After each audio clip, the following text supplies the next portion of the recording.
You are rip-roaring ready to go to exercise after having a baby. And then suddenly it doesn't seem like such a good idea, or you don't feel good, you're not really sure what you should be doing, and just like everything else after having a new baby, this suddenly just got really hard. Hi, I'm Becky. Welcome to Wellness in the Pelvis. I'm a pelvic floor physical therapist and a mom, and I'm here to help you learn more about your body, especially when it comes to your pelvic health. Today we're going to talk about what are some signs to know if you're doing too much exercise after having a baby and when to back off. So let's shed some light on what's going on down there.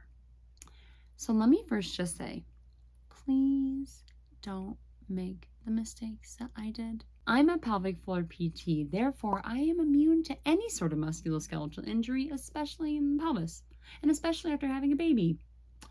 Turns out that was wrong. And I decided that 3 weeks postpartum, it was an excellent time to start just doing a whole bunch of squats, like 100 in a row. And I gave myself a prolapse. If you're not sure what a prolapse is, watch one of my older videos and you'll learn more. But it's not something that you want to do.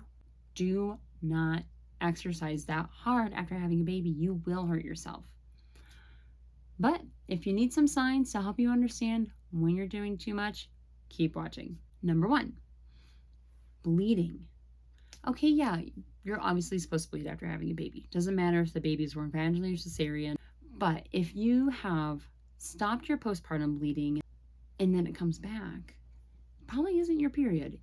Or if it's slowed down and you notice that it started to creep up again, indicator that you need to slow down.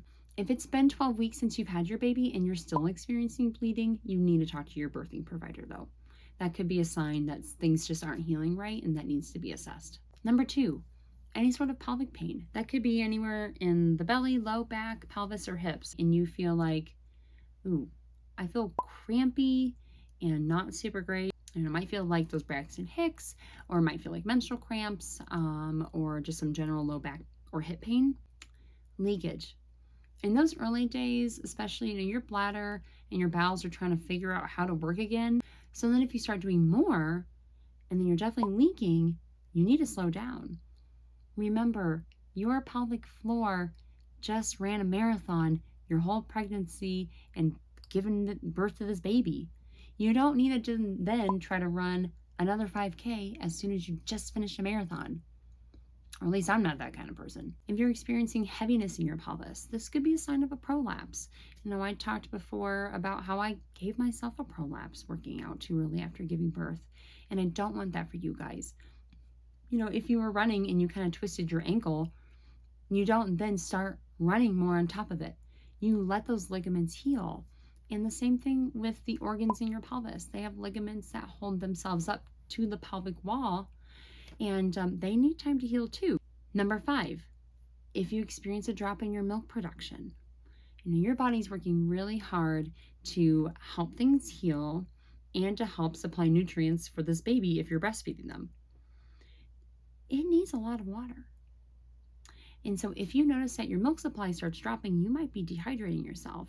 So yes, you can drink more water, of course, but this would be a good indicator that you might need to slow down. You've got all these things circulating through your body that are demanding that your muscles get more nutrients, so that way they can work. They need nutrients so they can exercise.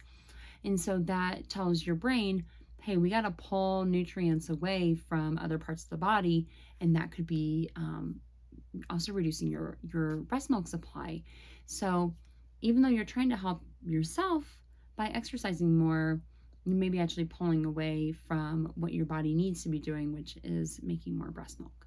And number 6, if you're just stressing yourself out, you feel like you're trying to just get it all back together and have it all again like you had it before, you're going to be eliciting all these different stress hormones, and that is not good for healing in general. The number 1 most important thing after having a baby is that you feel like your mental health is being taken care of first. And yes, of course, exercise can help improve your mental health. There's tons of research that helps support that. But if you're stressing yourself out about trying to get all this stuff done, exercise being one of those things, slow down. Change your goals. after I hurt myself, I had to let myself heal, of course. And then I reset my goals. I told myself 5 minutes of physical activity a day. And that's it, 5 minutes. So I could keep the habit of still trying to exercise, but not overdo it by any means. And then over time, I've increased that, of course. And just big picture, this doesn't also apply to just exercising. This applies to just daily life stuff. We have family out of town, and so when visitors came in, I felt like I needed to cook and clean and host them. And that was part of what hurt myself too, was trying to just, again, have it all together. So what questions do you have? Let me know in the comments down below. Don't worry about that like or subscribe thing. It's not really my thing either. I'm just here to help you understand more about your body. If that's something you're into, watch more videos. Thanks for coming. We'll see you next time.